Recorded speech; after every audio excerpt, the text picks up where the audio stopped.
aspectos generales del baja incidencia de síntomas extrapiramidales, ¿no? Sin embargo, no es excepcional que en algunos casos presenten síntomas extrapiramidales, inclusive disquinesia tardía, e inclusive el síndrome neuroléptico marino. Yo les digo que hay que tener en cuenta, pero que es baja incidencia, sí es baja incidencia.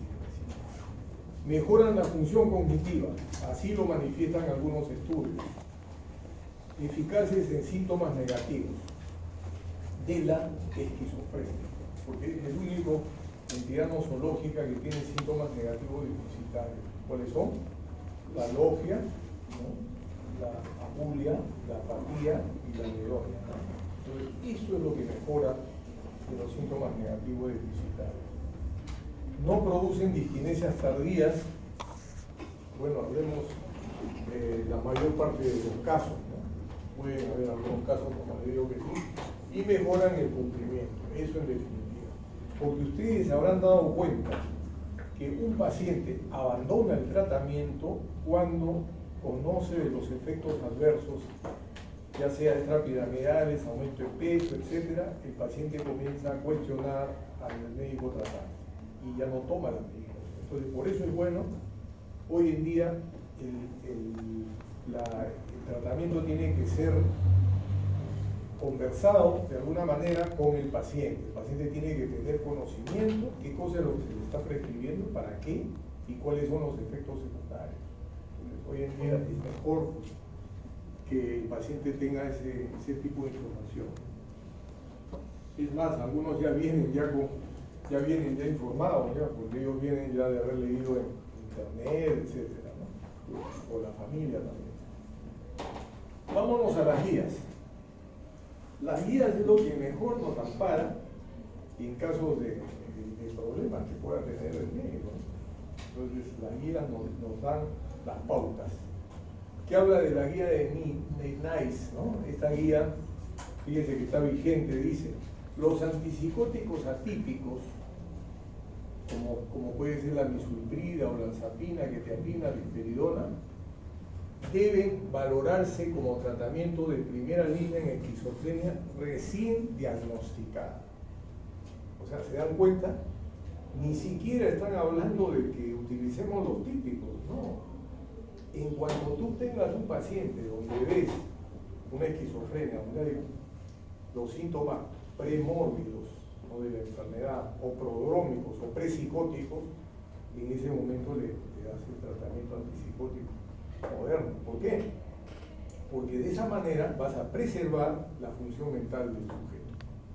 Entonces, es más, hoy en día hay antipsicóticos modernos, estos de segunda generación, que están viniendo ya inyectables. Entonces, ¿de qué se trata? Un chico que no está muy adherente al tratamiento, pues la única forma es inyectándolo. Y ahora vienen medicamentos de una apuesta mensual y se viene el próximo año uno de cada 3 meses.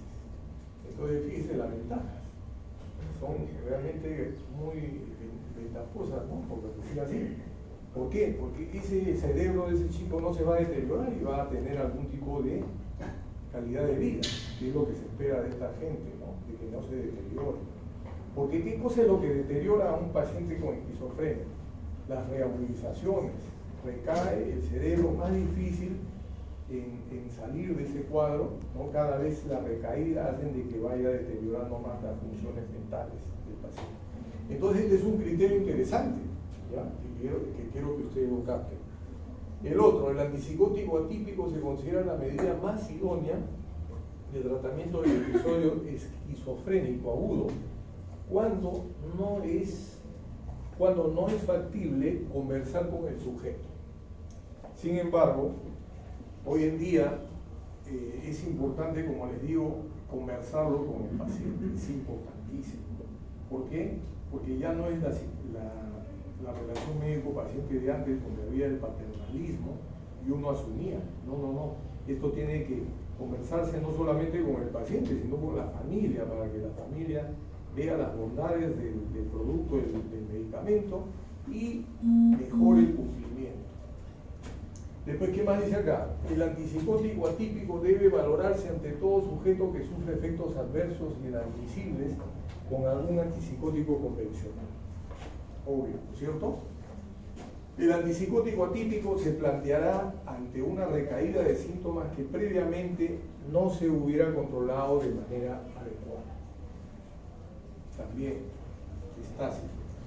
No es necesario cambiar a un antipsicótico atípico si el antipsicótico convencional controla suficientemente los síntomas y el sujeto no padece eventos adversos inadmisibles. ¿Se acuerdan del caso que les manifesté de mi paciente que tenía trifluoperacina, que le había cambiado?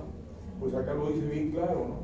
Que preferible dejarlo con el antipsicótico que ha estado medicado y con el que ha respondido, a cambiarle yo a uno moderno, con criterios modernos, ¿no? De preservarle, contacto con la mano, se me va a desestabilizar. Entonces, ¿para qué lo voy a poner en riesgo? No. Otra, la última, la clozapina debe iniciarse cuando la esquizofrenia no se controle suficientemente a pesar del uso secuencial de 2 o más antipsicóticos. Uno de ellos debe ser un antipsicótico atípico, aplicados cada uno durante al menos 6 u 8 semanas. Ahí está, ahí lo dice, ¿te das cuenta? Y entonces los criterios son así de claros, ¿no? Y ese es lo que nosotros vemos. Ahora, ¿tienen alguna pregunta hasta ahí? Es conveniente que pregunten, que lo hagamos más dinámico, ¿no? Sí. Cuando aparecen los síntomas psicóticos, ¿cuándo se le puede dar la motricina? ¿También se le podría dar la motricina? Sí. O amotricina? Sí, también se le podría dar la motricina. ¿Y cuándo elijo darle un psicótico? Los dos en conjunto tienen que darle, tanto la motricina como un antipsicótico moderno, ambos. Cuando ya hay una conducta bizarra, ¿no? Una conducta bizarra fuera de lo común en el chico o la chica, que te dicen que se aísla o se muestra arisca con los familiares, no quiere permitir que se acerquen los familiares, algo así. Ya desde ese momento empezarle ya, y que ha tenido problemas de hipoprosexia, más aún, en ese momento le empiezas tú con una dosis suave, puede ser de olanzapina, risperidona o aripiprazol en dosis chiquita, y le pones un poco de la motricina también. Puedes empezar con 25 miligramos de la motricina y eso le va a mejorar. ¿Sí? ¿Alguna otra pregunta? ¿Alguien esa pregunta? ¿Alguien más? Bueno, lo cierto que de los antipsicóticos modernos, la misulprida no fue estudiada en Norteamérica, puesto que no se desarrolló ahí, ¿no? La misulprida viene de Europa. Sin embargo, la misulprida está indicada tanto en esquizofrenia como en enfermedad afectiva bipolar. Eso tiene que quedar claro. En la esquizofrenia bien característico es la dosis con la que vamos a tratar al paciente. Si es un paciente que está primando con síntomas positivos, hay que dar de 400 para arriba, 400 miligramos para arriba. Estamos hablando de 400, 600 miligramos de amisulprida. Recién actúa en los síntomas positivos de la enfermedad. Cuando nosotros utilizamos menos de 400, 300 por ejemplo, está actuando sobre los síntomas negativos de la enfermedad. Esa es la característica de la misulprida. Esa es su característica. Indicaciones como ahí, esquizofrenia y manía, en la depresión y en la distimia. Entonces puede darse en esos casos también. La distimia, ustedes saben que es el trastorno depresivo crónico, ¿no? De moderada intensidad que se imbrica con la personalidad del individuo, ¿no? Son seres o personas que tienen un temperamento así medio depresivo, medio, digamos, que se derrumban ante situaciones, ¿verdad? Y como un comportamiento ya, como un carácter. Entonces eso va bien con esta misulprida. Precauciones. enfermedad de Parkinson, insuficiencia renal, tumores prolactino dependientes. Entonces, estamos viendo que puede elevar la prolactina. Es un medicamento que puede elevar la prolactina, hay que tener en cuenta. Contraindicaciones: el freocromocitoma, embarazo y lactancia. Efectos adversos. En realidad, la ansiedad puede responder en un primer momento, con todos estos antipsicóticos puede haber ansiedad en un primer momento, ¿no? Por ejemplo, la risperidona al principio puede generar un poco de ansiedad, intranquilidad, acaticia, ¿no? Pero hay que distinguirlo bien de si es una comorbilidad psiquiátrica. Porque muchas veces la ansiedad es comórbida. ¿Con qué? Con trastorno afectivo bipolar, con un trastorno esquizofrénico. La ansiedad hay en muchos casos, en la neurosis, en la psicosis, etc. Después tenemos estreñimiento, náuseas, vómitos, sequedad de boca, hiperprolactinemia, disfunción orgásmica, fíjense, nuevamente con la misoprida, ocasional bradicardia y ocasionalmente convulsiones. O sea, no se ve mucho, sin embargo se cita que de alguna manera podría haber algún fenómeno idiosincrásico o que un paciente predispuesto puede generar pues, convulsiones, ¿no? Posología: el episodio psicótico agudo, 400 hasta 800 miligramos diarios, repartido en 2 tomas, según la respuesta puede llegar hasta 1200 miligramos, fíjense. Y como les dije ya, dosis por encima de 400 miligramos estamos actuando sobre los síntomas positivos de la enfermedad. Eso es fundamental para que ustedes lo conozcan. Pasamos al aripiprazol, que es otra molécula. Esta molécula de aripiprazol es una molécula bien interesante, ¿no? Porque tiene una acción muy interesante a nivel de la dopamina, ¿no? Entonces, ¿en qué está indicado? Han hecho estudios en enfermedad afectiva bipolar, en esquizofrenia y en depresión ahora último. ¿Para qué se da en depresión? Para activarlo al paciente. Hay depresiones que ustedes habrán escuchado, esas depresiones anérgicas, esas depresiones donde el sujeto, lo contrario de depresiones ansiosas. Las depresiones ansiosas, ustedes van a ver al paciente inquieto, intranquilo en su ambiente, ¿no? Pero la depresión anérgica es un paciente que está sentado con una mirada fija, meditabundo. Ese tipo de depresiones van muy bien con el aripiprazol. El aripiprazol como que lo activara. Después está demostrado en trastorno afectivo bipolar. También el aripiprazol va muy bien en este caso de manía y cuadros de bipolaridad. Precauciones. Hay que tener en cuenta ancianos, insuficiencia hepática, embarazo. Está contraindicado en la lactancia. Efectos adversos del aripiprazol. ¿Qué pasa con el aripiprazol? ¿Cuál es el efecto adverso bien característico? Es la acaticia. La acaticia. Este aripiprazol puede producir esa sensación de piernas inquietas. Algunos le dicen síndrome de acaticia, no necesariamente acaticia, pero nosotros lo reconocemos en la clínica, cuando hemos visto nuestros pacientes que están tratados con aripiprazol, que en algún momento produce pues este tipo de inquietud, ¿no? Subjetiva, como lo describen los semiólogos. ¿Qué hay que darle en esos casos? Clonazepam o lorazepam al principio para poder controlar estos estados de ansiedad, ¿verdad? Entonces va muy bien con clonazepam en un primer momento. ¿Cuáles son los efectos adversos? Puede producir otro caso que les voy hablando de lo que yo conozco y que es más importante, el insomnio. Por eso es que se receta de día, para activarlo, inclusive al paciente con depresión, lo activa, ¿no? Entonces mejor es darle el medicamento en el día, porque puede producir también insomnio. Después tenemos visión borrosa, más raramente taquicardia, crisis convulsiva. Esto de las crisis convulsivas es un tema, ¿no? Realmente tiene que haber cierta predisposición, como digo yo, para que un sujeto haga ese tipo de reacciones, ¿no?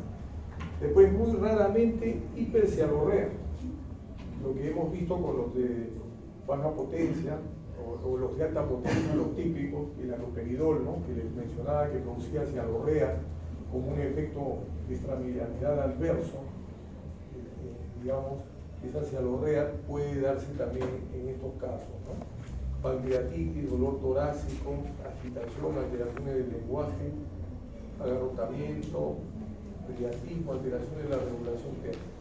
¿Cuál es la posología? ¿Cómo empezamos para evitar que este aripiprazol no produzca esa caticia? Empezamos por la mitad de 15 miligramos, 7.5, en la esquizofrenia. Estamos hablando de esquizofrenia. Le damos 7.5, al tercer día ya podemos ponerlo en 15 miligramos y pronto ponerlo en 30 miligramos para evitar ese fenómeno de la caticia, porque dicen los expertos que cuando rápidamente se lo lleva a una dosis alta como es 30 miligramos, va mejor y produce menos efectos secundarios del tipo caticia. Entonces, 30 miligramos es una dosis muy buena para la esquizofrenia, una vez al día, como máximo, ¿ya? En los niños no es recomendado, ¿ya? Ahora bien, en la depresión, ¿se acuerdan que les hablé de depresión? Hoy en día se utiliza el aripiprazol en depresión, pero se arranca con una dosis chiquita de 2.5 miligramos. Hay pastillas de 5 miligramos y de 15. Entonces empezamos con la mitad de 5, 2.5 miligramos en cuadros depresivos.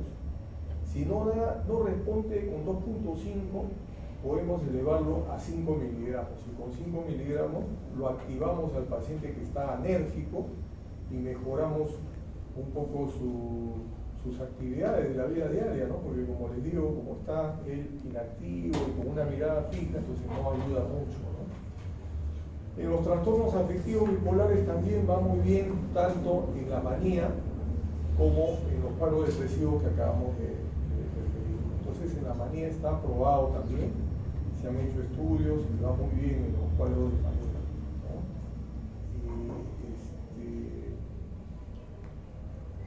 La ventaja, como les vuelvo a decir, es de que este producto mejora la esfera cognitiva. Está muy bien definido eso de la mejoría de la cognición. Pasamos a la clozapina. La clozapina es otro medicamento atípico. Ya les manifesté que utilizamos en casos de refractariedad en la esquizofrenia. Ahí está, esquizofrenia refractaria, y también en los efectos secundarios de los antipsicóticos convencionales, como ya hemos revisado en nuestras diapositivas. Entonces, este medicamento hay que utilizarlo cuando hay efectos secundarios de tipo distonía, de tipo parkinsonismo o acaticia. En esos casos hay que pasarlo a este tipo de medicamento. También se utiliza en el F25, que es el trastorno esquizoafectivo. Y fíjense en la conducta suicida, es un buen profiláctico, la clozapina, cuando vemos un paciente con esquizofrenia que ha tenido intentos suicidas y no ha consumado, o cuando tenemos esa conducta parasuicida en algunos casos, ¿no? Entonces utilizamos la clozapina como medicamento de elección. Les vuelvo a decir que es un medicamento que hay que titularlo sí o sí. Y con una farmacovigilancia, las pruebas hematológicas, nosotros que pedimos un hemograma, y sobre todo los leucocitos, tenemos que ver también plaquetas, entonces neutrófilos, entonces, ahí está el punto, ¿no? Tenemos que ver cómo responde el organismo del sujeto ante esta droga. Entonces, es importante tener en cuenta eso. Las precauciones ya ustedes lo saben. Hay también la granulocitosis, hipertrofia prostática, glaucoma ángulo estrecho, hipotensión ortostática. Fíjense, esto también es bien importante, la hipotensión que puede producir. Todo eso es importante informarle al paciente, para que cuando se levante, se incorpore, no lo haga bruscamente, porque el movimiento de la cabeza le va a traer el ortostatismo, ¿no? Puede producir taquicardia, también otra cosa que se quejan los pacientes, sedación, aumento ponderal, Acá está otro gran problema de la clozapina, ¿no? El aumento de la enfermedad, ese es un problema, ¿no? Sin embargo, hoy en día, cuando lo trato yo en paralelo con el endocrinólogo, va muy bien. El endocrinólogo me lo trata con metformina, o yo mismo le doy un poco de topiramato y ya lo controlamos un poquito el tema de la saciedad, ¿no?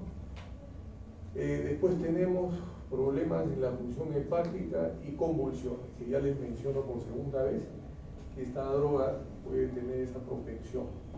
Contraindicaciones: trastornos cardíacos graves, insuficiencia renal, antecedentes de neutropenia o de granulocitosis, trastornos de la médula ósea, delirio paralítico, psicosis alcohólica, tóxica, antecedentes de colapso circulatorio, intoxicación farmacológica, coma o depresión grave del sistema nervioso. En la epilepsia no controlada y en la lactancia. O sea, todos estos medicamentos están proscritos durante la lactancia o durante la época de la gestación, ¿no? Entonces hay que tener en cuenta eso, al menos en el primer trimestre. Y si se da antipsicóticos, elegir haloperidol o quetiapina en dosis pequeñas.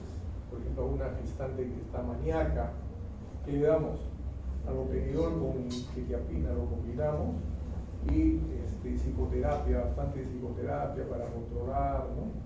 Sí, he tenido casos así y con dosis bajas lo he podido controlar con visitas semanales, ¿no? Después tenemos efectos adversos, ya está, ya les dije, y posología en la esquizofrenia. Adultos mayores de 16 años. Empezamos con 12.5 miligramos 1 o 2 veces al día, fíjense. En ancianos tiene que ser menos la dosis. El primer día de 25 a 50 miligramos, el segundo día, los ancianos, ahí está, esa es la dosis, ¿no? Aumento gradual en etapas de 25 a 50 miligramos diarios. Durante 14 a 21 días hasta 300 miligramos día, repartidos en varias tomas. El rango en el adulto, fíjense, va de 300 a 800 miligramos. Entonces, ese es en una esquizofrenia, en un paciente adulto, ¿no? ¿Qué otros efectos secundarios produce? Cialorrea. Hay que asociarlo a veces con amitriptilina. Antes le dábamos tiroidacina, como la tiroidacina hoy en día ya no la utilizamos porque está proscrita por el problema de condición cardíaca. Utilizamos amitriptilina para evitar esa cialorrea profusa que produce este fármaco. ¿Alguna pregunta hasta ahí?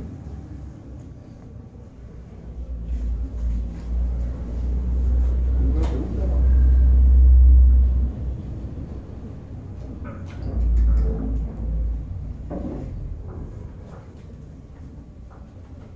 Olanzapina.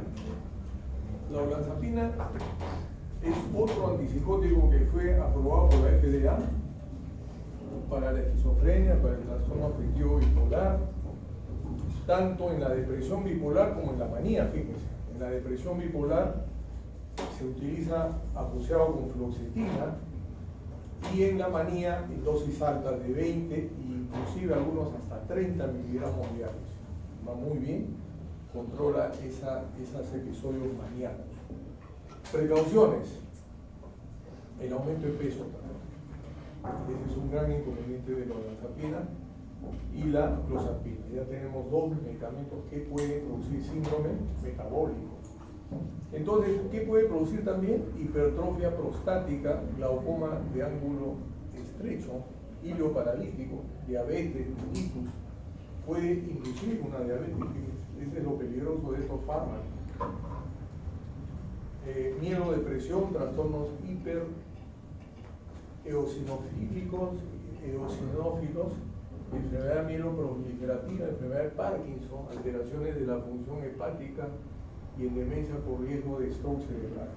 Salió esto publicado de dos fármacos atípicos, la olanzapina y la risperidona, de que en las personas dañosas podía producir cuadros de stroke cerebral. entonces podría haber sobrevenido un ataque apoplético, ¿no? Un tema así, y se prohibió utilizarlo en este tipo de pacientes, ¿no? Demencia en alteraciones estas conductuales en los cuadros iniciales. De todas maneras, ahí se fija esa recomendación para no utilizarlo, ¿no? O utilizar una dosis conveniente. Contraindicaciones: la lactancia, el infarto de miocardio, angina, hipotensión, bradicardia graves. Efectos adversos: produce somnolencia. ¿Qué hay que hacer? Darlo de noche. ¿Y qué se da en esquizofrenia? Una sola dosis de noche. ¿Cuál es el mantenimiento de la olanzapina? Les voy adelantando: 10 miligramos. ¿Se acuerdan que al principio les dije que llegamos hasta 30? Esa es en la fase aguda de la enfermedad. Hasta 30, 20, 30. Pero ya después, cuando ya lo controlaste a tu paciente, ya le bajas a una dosis de 10 miligramos para el mantenimiento. Y con 10 miligramos, una dosis en la noche, con eso se controla muy bien. Después tiene exacerbación de la enfermedad de Parkinson, marcha normal. Ese es el problema de la olanzapina cuando incrementan la dosis o cuando prescribes olanzapinas que no reúnen control de calidad.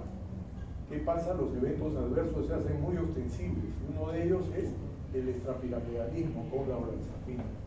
Entonces puede producir este tipo de problemas: acaticia, aumento de, ¿no? Lo que estaba acá, la acaticia o Parkinson, ¿no? Exacerbación de la enfermedad de Parkinson. Sí puede producir efectos extrapiramidales.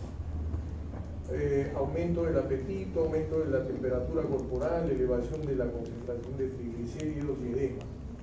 Eso es fundamental conocer, ¿no? ¿Cuál es la apología? La posología ya les mencioné. Y en bipolaridad. En bipolaridad ya les dije que actúa muy bien, está aprobado y se han hecho estudios, ¿no? Donde en el estado de manía o en el episodio de manía revierte los síntomas de manía. Estamos dándole hasta 30 miligramos.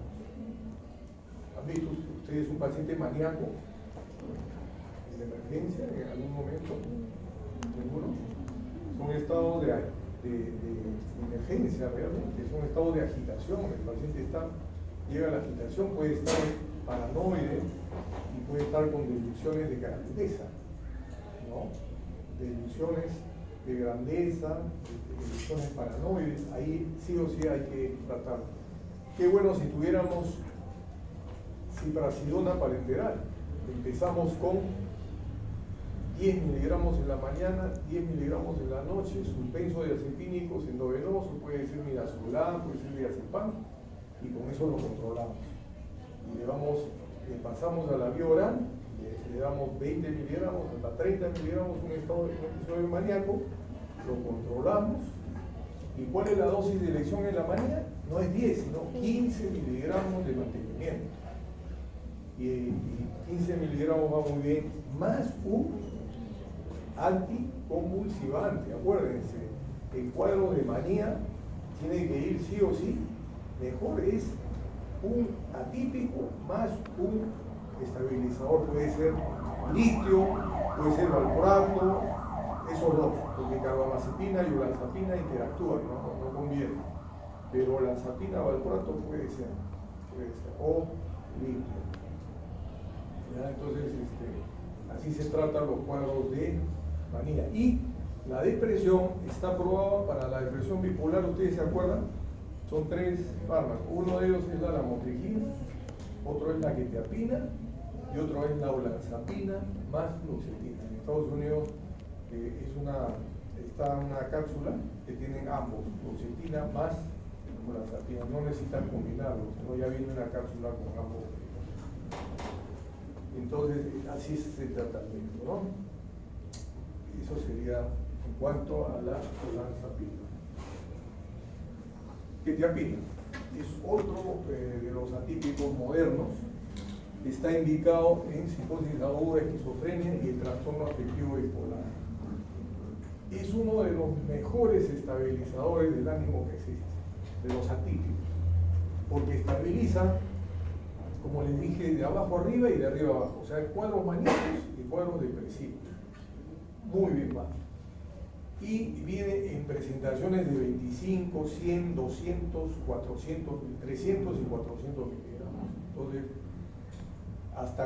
es un medicamento que hay que titularlo. En esquizofrenia, secuencialmente, empezando por dosis de 50, 100 miligramos, ¿no? Llevarlo puede ser hasta 600 o 200 miligramos. Hoy la manía más rápido se titula, puede empezarse el primer día 100 miligramos, el segundo día 150 y así lo vamos titulando más rápido, porque los cuadros de manía son muy, digamos, productivos. Entonces hay que tener en cuenta con la quetiapina. Va muy bien la quetiapina. Hay que tener en cuenta el embarazo. Sin embargo, les menciono que en el embarazo estamos utilizando, no porque se nos ocurra, sino ya vienen estudios clínicos que ya se está utilizando en dosis pequeñas en cuadros de esquizofrenia y trastorno afectivo bipolar. Entonces podemos dar combinado con aloperidol, porque el aloperidol es uno de los antipsicóticos que se pueden utilizar en cuadros o en pacientes que están gestando, en dosis chiquitas, ¿no? Desde luego. Pero ya tenemos algo que puede controlar una paciente maníaca. ¿Por qué nos hacemos con una paciente gestante y que ha tenido y que tiene un diagnóstico de bipolaridad? ¿Qué más? Tenemos acá, vámonos a los efectos adversos, ¿no? Somnolencia, por eso les dije que es preferible darlo en la noche. Dispepsia, hipotensión. Puede producir hipotensión en pacientes, en la mayoría de los casos, se ve hipotensión ortostática. De allí que se recomienda mucho a los pacientes que cuando se incorporen lo hagan lento. Pueden caerse. Hemos tenido casos de pacientes que se han tequeado. Entonces hay que tener mucho cuidado con la quetiapina, este evento adverso, la hipotensión ortostática. La sequedad de boca también característico por los efectos anti-serotoninérgicos. Entonces puede producir muscarínico, ¿no? Puede producir sequedad de boca, puede producir estreñimiento. Entonces todo eso tiene que saber el paciente, porque el paciente tiene que cuidar, por ejemplo, su dieta, ¿no? Si le produce mucho estreñimiento, pues tiene que tomar más frutas, verduras, etc. Todo eso hay que recomendárselo, ¿no? Entonces acá tenemos estreñimiento, sequedad de boca, astenia leve, rinitis, taquicardia, leucocitopenia, también puede producir neurocitopenia y a veces eosinofilia. Elevación de las concentraciones plasmáticas de los triglicéridos y del colesterol, disminución de las concentraciones plasmáticas de la hormona tiroidea. La posología. ¿Cómo se hace en esquizofrenia? ¿Por qué se da cada 2 o 3 horas, o 3 veces al día, perdón? ¿Por qué? Por el tiempo de vida media. Entonces, el tiempo de vida media de la quetiapina es corto. Entonces, algunos colegas lo indican 3 veces al día, otros cada 12 horas. Y ha salido la quetiapina de liberación sostenida. Es una quetiapina que le das en la noche y es suficiente porque se libera todo el día. Son más caras, no lo tiene el seguro en los hospitales porque son medicamentos que tienen un control de calidad. Tenemos en esquizofrenia, empezamos con 25 miligramos 2 veces al día en el primer día, fíjense, está titulándose. Después pasamos a 50 miligramos 2 veces al día en el segundo día, 100 miligramos 2 veces al día en el tercero. Les dije hace un momentito que en manía es rápido. En manía se sube más rápido, 100 miligramos, el segundo día 150, el tercer día 200 y así lo subimos más rápido por el estado en el que se encuentra el paciente, ¿no? De una elación, euforia, verborrea, todo eso. Entonces hay que controlarlo rápidamente, ¿no? A diferencia de estos casos de esquizofrenia donde podemos titular así de esta manera. Y luego ajuste según respuesta hasta intervalos habituales de 300 a 450 miligramos diarios, repartidos en 2 tomas. Fíjense, podemos dar hasta 750 miligramos diarios como máximo. Pero esto no es tan cierto, discúlpenme, acá quiero hacerles una observación, hay pacientes que se les ha dado hasta 1000 miligramos, 1200 de quetiapina. Entonces, en algunos casos, en esquizofrenia se ha utilizado de 800 para arriba, para que haga el efecto deseado. Entonces, realmente es una droga bastante noble, se puede manejar muy bien, siempre con las recomendaciones de la hipotensión ortostática, el estreñimiento de queda de boca, pero después es formidable. Y como les digo, hay estudios que mencionan que la esfera sexual no se compromete tanto como el resto de las drogas, ¿no? En ancianos siempre hay que tener cuidado, ya les mencioné la hipotensión ortostática, hay que empezar con dosis más pequeñitas, ¿no? Y en niños, adolescentes no está recomendado. Esta quetiapina también se utiliza en insomnio pertinaz. Después lo utilizo también en esos casos que han habido abuso de sustancias, como puede ser la benzodiazepinas. No sé si han escuchado ustedes abuso a las benzodiazepinas, esas personas que se pepean con benzodiazepinas, no pueden estar sin estar tomando su alprazolam. En esos casos, cuando suspenden el alprazolam, viene el síndrome de la supresión. Con quetiapina lo manejamos muy bien. Otro caso que se maneja muy bien es en el alcoholismo. En alcoholismo también la quetiapina se maneja muy bien, cuadros de alcoholismo crónico, ¿no? Para hacer, digamos, el tratamiento de mantenimiento, ¿no? Entonces, estamos bien en eso. Risperidona es otro de los antipsicóticos modernos. ¿Cuáles son los más utilizados en el mundo? La risperidona y la olanzapina. Los dos son los que más se utilizan en el mundo. La risperidona es una droga también con un perfil farmacológico muy interesante y está indicado en psicosis aguda, crónica, manía, autismo, ansiedad e irritabilidad. Fíjense, ansiedad e irritabilidad. Por eso les digo que esta droga no necesariamente hay que prescribirla cuando un sujeto está psicótico, sino también hemos prescrito en casos de ansiedad. ¿En qué caso de ansiedad, por ejemplo? TOC, ¿no? El TOC va muy bien, la risperidona en dosis chiquititas en la noche, muy bien va. Entonces utilizamos también en cuadros de ansiedad y irritabilidad. Precauciones, el embarazo, el Parkinson, claro, ¿por qué? Porque si tú le elevas mucho la dosis, le puede producir efectos secundarios intrapiramidales. Y nuevamente fíjate, mencionan el riesgo a stroke cerebral en casos de pacientes con demencia. ¿En qué caso recetamos antipsicóticos en demencia? Cuando hay alteraciones del comportamiento, ¿no? Los pacientes de pronto comienzan a despertarse en la madrugada, estar buscando cosas, rebuscando, ya no poder dormir, están inadecuados, todo eso. Entonces ahí se les empieza con una risperidona en dosis chiquita. Pero hay que siempre tener en cuenta los efectos secundarios extrapiramidales. Efectos adversos, insomnio. Lo que pasa es que en algunos pacientes puede producir insomnio, pero no en todos. En algunos más bien les ayuda a dormir. Insomnio, agitación, ansiedad. Yo pienso que más es en relación a la dosis. Si tú le estás dando dosis alta, lógicamente el paciente va a estar con acaticia, con necesidad de hidratarse y todo eso, ¿no? Cefalea con menos frecuencia, mareos, alteraciones de la concentración, fatiga, visión borrosa, estreñimiento, náuseas, vómitos, dispepsia, dolor abdominal, hiperbilirubinemia, disfunción eréctil y aumento ponderal. La posología, psicosis, fíjense ahí está, 2 miligramos en 1 o 2 tomas el primer día.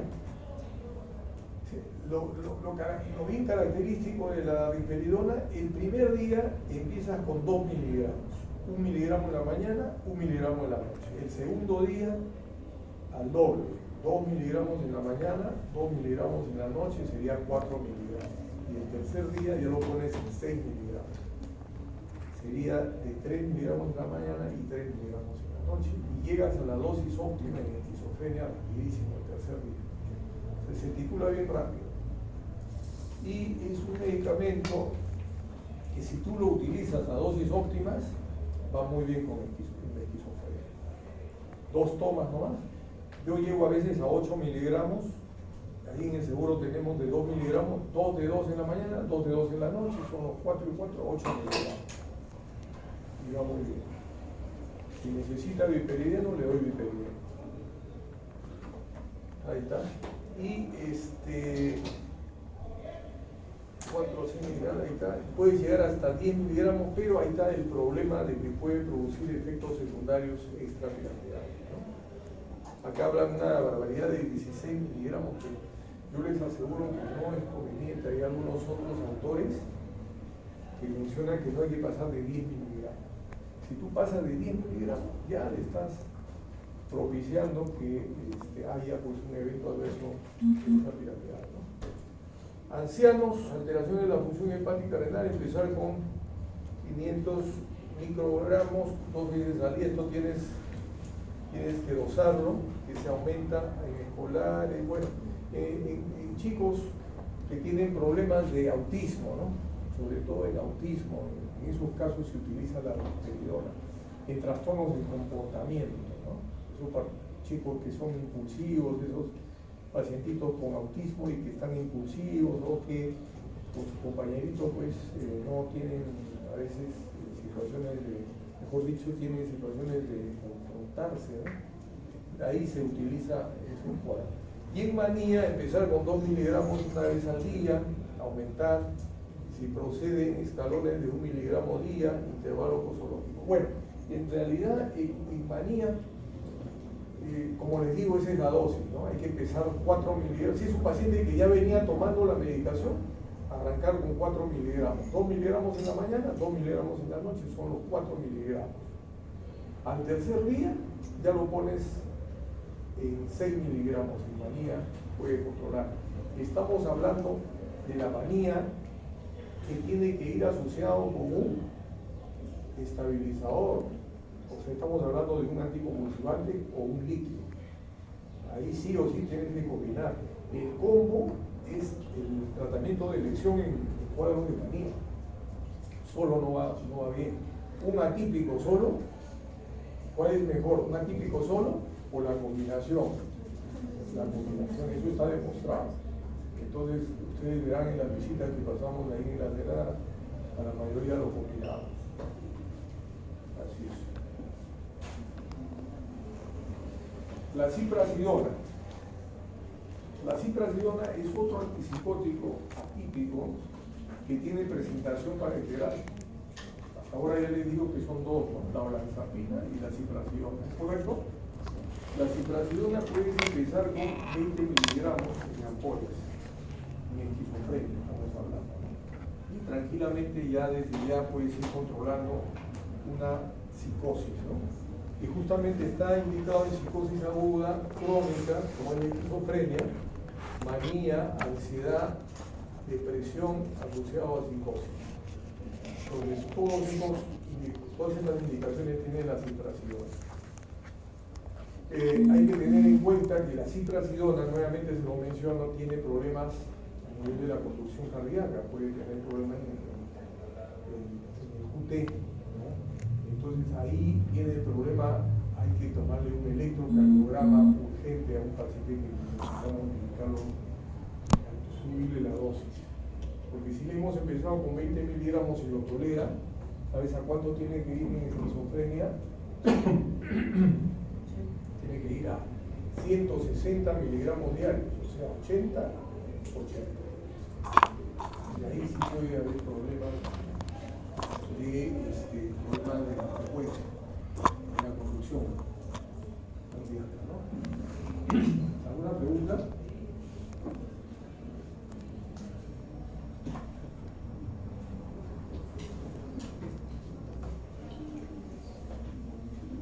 Ahí les digo que está indicado como alimento, ¿por qué? Porque la biodisponibilidad en sangre disminuye cuando no lo das con alimentos. O sea, es uno de los antipsicóticos que necesitas prescribirlo con alimentos para que se absorba todo. Y si tú le das menos de 80 miligramos en la mañana y 80 en la noche, ya no estás cubriendo la dosis óptima. Por eso es que hay los residuales, los esquizofrénicos residuales. ¿Por qué? Porque todas esas observaciones hay que hacerlas a él, o sea, al paciente y a la familia.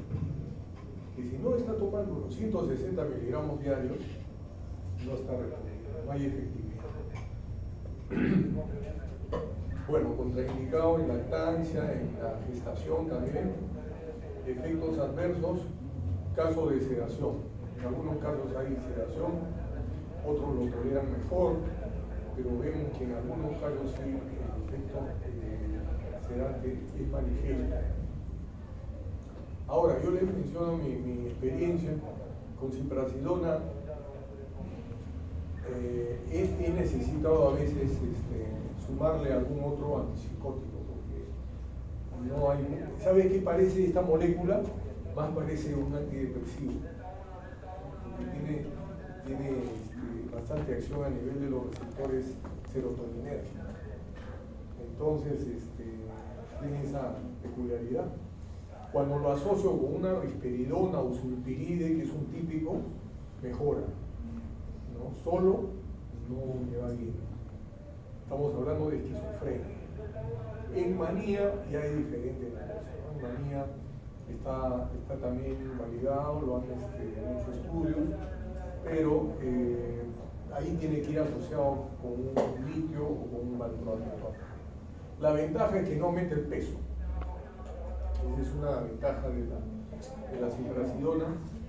Y ahí, en efectos adversos les está manifestando la sedación, el alargamiento del intervalo QT, ocasionalmente efectos secundarios extrapiramidales, fíjate, acá lo dicen, ¿ves?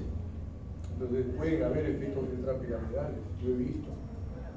Con menos frecuencia, mareos, o sea, muy poco ortostatismo, a diferencia de la quetiapina que sí hay, ¿no? En la quetiapina hay, en la clozapina también, ¿no es cierto?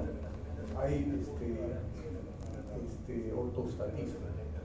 La posología, acá está, bien claro, 160 miligramos diarios y 2 tomas. Esa es la dosis óptima de ciprasidona.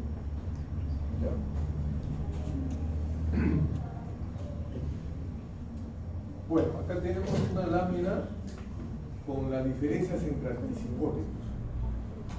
Esto es lo que quiero que también capten, ¿no? La clozapina. ¿Se acuerdan que vimos el perfil farmacológico de los fármacos? La clozapina era ideal, ¿no es cierto? Porque tenía varios receptores, ¿no? Y justamente acá les menciono, se une más a receptores D4, 5-HT2, alfa 1, histamina H1, que a los receptores D2 o D1. Entonces, fíjense, realmente es una molécula muy peculiar. Tiene una acción antipsicótica también moderada y sobre los síntomas negativos deficitarios es formidable, porque tú le das clozapina y como que le devuelven vitalidad al paciente, el esquizofrénico vuelve a tener vibración afectiva.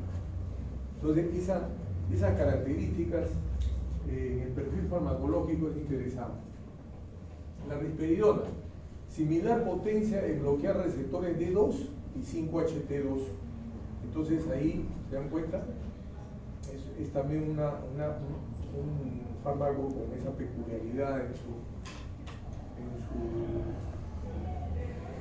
perfil farmacológico. La olanzapina, mayor potencia como antagonista de receptores 5-HT2 y menor potencia con los receptores D1, D2 y alfa 1. Entonces, fíjense esas características que tenemos ahí.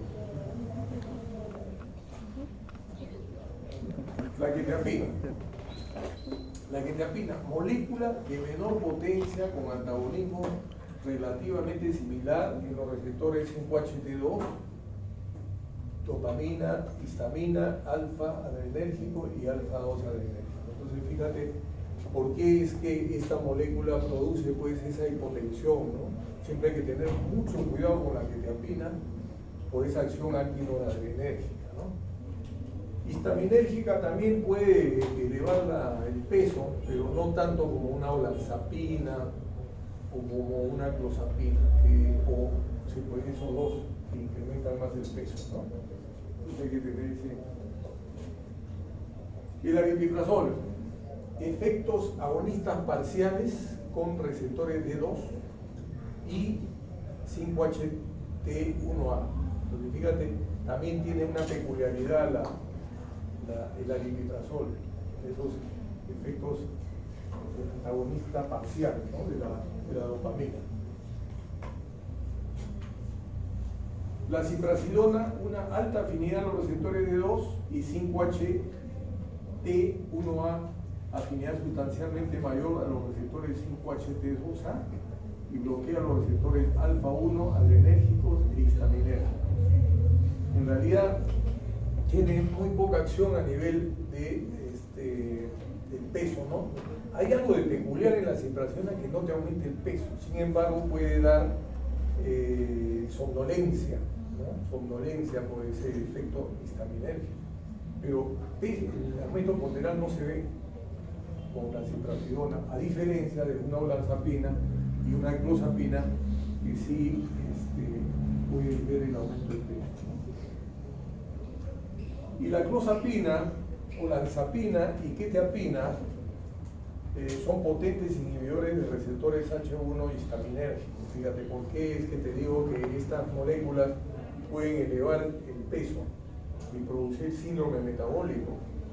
Entonces ahí está el key del asunto, ¿no? Actúan a nivel de esos receptores como los típicos que les mencioné esta tarde, sobre todo los de baja potencia que pueden actuar a este nivel, y constantes propiedades sedativas, ¿no? Entonces ustedes ya se percatan cómo son esas moléculas, a diferencia, por ejemplo, de un aripiprazol que no produce esa sedación, ¿no? El aripiprazol está exento de esa sedación. Entonces todo eso es interesante conocer. ¿Qué conclusiones hay a este respecto?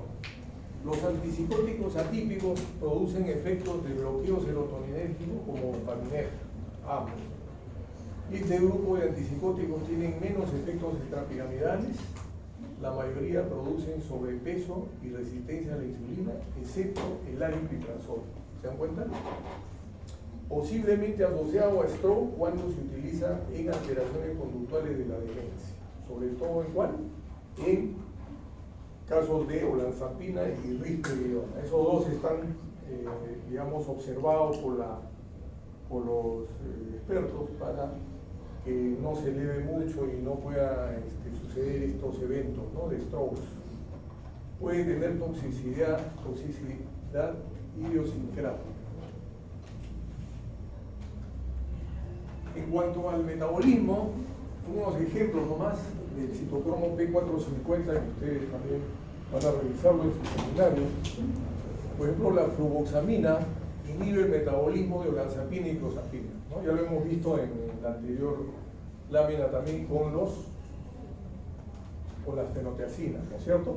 Las fenotiacinas, que son antipsicóticos típicos, también tienen acción, y acá con la olanzapina y clozapina, que son los modernos, también tienen acción. El tabaquismo induce el metabolismo de la olanzapina. Entonces, esos pacientes fumadores, su olanzapina, la acción de la olanzapina puede caer.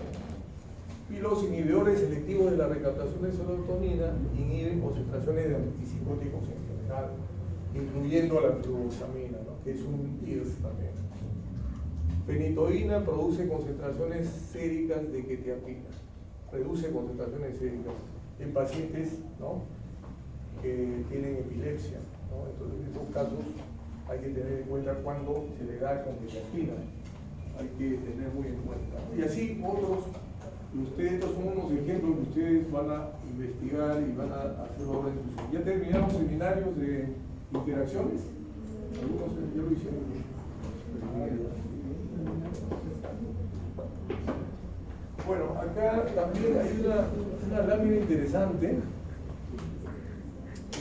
Acá vemos el antagonismo, por ejemplo, 5-HT2A. Mira, fíjate, esto es interesantísimo de los antipsicóticos modernos, ¿no? Cómo mejora los síntomas negativos, cognitivos también mencionan ahí, y afectivos. Disminución de síntomas extrapiramidales y disminución de hiperprolactinemia. Entonces, de alguna manera, esta acción a nivel de la serotonina es fundamental en los antipsicóticos modernos, ¿no? Y así algunas otras acciones en el glutamato igualmente, fíjate, antipsicótico, mejoría de síntomas cognitivos y afectivos, ya se está hablando a nivel glutamatérgico, que es interesante en la esquizofrenia. Y así el antagonismo D2 postsináptico, efecto antipsicótico, mejoría de síntomas negativos secundarios a síntomas positivos, y los efectos secundarios, los síntomas extrapiramidales, hiperprolactinemia, etc. Todo lo que vemos en la clínica. Haciendo una comparación de los típicos y los atípicos, nada más unas cuantas diapositivas. Acá tenemos el mecanismo de acción de los típicos, de eficacia sobre los síntomas positivos cuando se actúa a nivel de dopamina, y mayor eficacia con los atípicos, ¿no? Actuando sobre tanto los síntomas positivos, con los síntomas negativos también, afectivos y cognitivos. Fíjense la ventaja que tienen los atípicos. Los síntomas extrapiramidales, el bloqueo en los típicos se dan esos síntomas extrapiramidales, en cambio en los atípicos es el riesgo menor. Igual las disquinesias tardías en los atípicos es bajo riesgo. Igualmente la hiperprolactinemia vemos más en los típicos.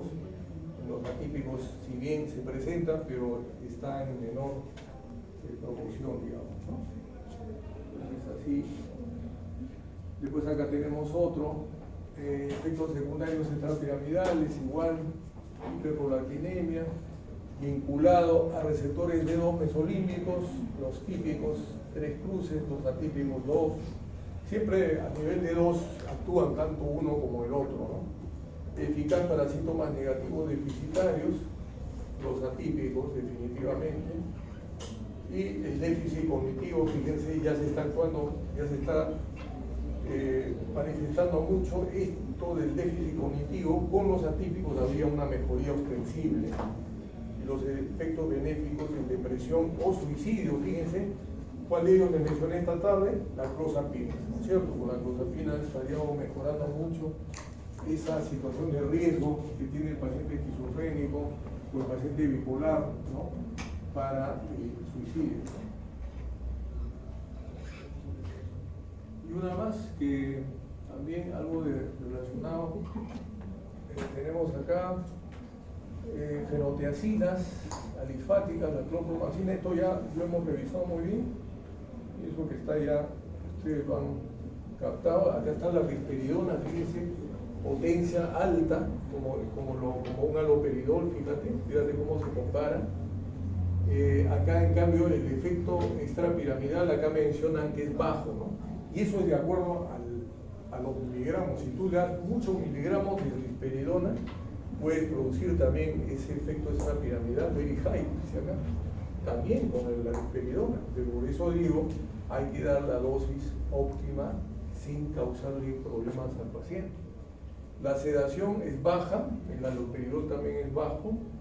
Igualmente la hipotensión ortostática también es baja, con el haloperidol es muy baja, ¿no es cierto? Mientras que con la olanzapina, algunos otros, con la quetiapina, por ejemplo, ahí vemos que la acción sedante es,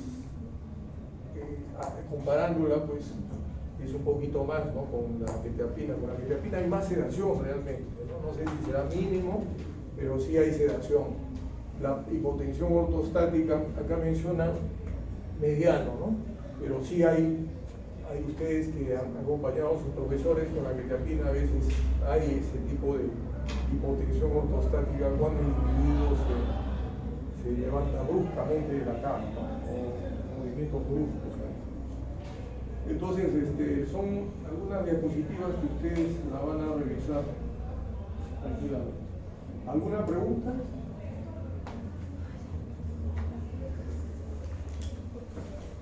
¿Me preguntan? Revisen sus libros, por favor, porque también es importante que lean un poco de sus libros texto, de algunos libros. ¿Tienen sus libros texto?